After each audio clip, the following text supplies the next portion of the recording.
Amerika dövlət İşlىرى katipi Pompېيو 6 oktyabr Yaponiyaning Tokioda o'tkazilgan Amerika, Yaponiya, Avstraliya va Hindistonning diplomatiya ministrlarining uchrashuv suhbatiga qatnashib,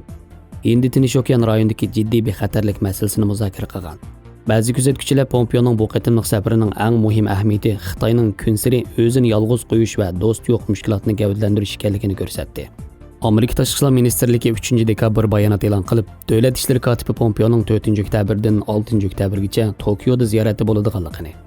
va u yerda o'tkazilgan Amerika, Yaponiya, Avstraliya va Hindistonning 4 taraf ittifoqining tashqi ishlar ministrlarining yig'inida qatnashadiganligini bayon qilib, Hindiston Tinch okean rayonidagi Xitoyning Xitoy virusini nomuvofiq bartaraf qilishi,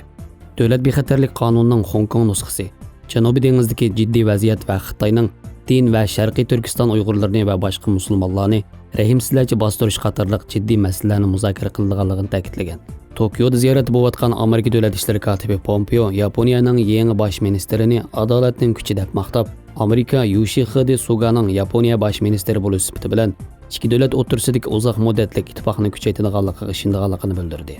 Pompېيoning Osiyo safarida aslida Mongoliya va Koreyani ziyorat qilish planlangan bo'lib, Prezident Trump Xitoy virusi bilan yo'qomlanib doktorxonada yotgandan keyin Pompېيo safar musofasini qisqartib, faqat Yaponiya ziyoratini saqlab qolgan. Washington vaqtining xabar qilishicha, 2017-yili Trump hukumati Osiyodagi davlatlar bilan Shimol Atlantik ahdi tashkilotiga o'xshash bir harbiy siyosiy ittifoq qurib, Xitoyga taqobil turishni o'ylashayotganligini, Trump hukumatidagi amaldorlarning buning uchun un-tinsiz harakat qilayotganligini bildirib, yaqin yillarda Xitoyning xirisi kuchaygan sari Hindi Tinch okean ittifoqi qurish Amerikaning kun tartibidagi asosli masalaga aylanganligini ta'kidlagan.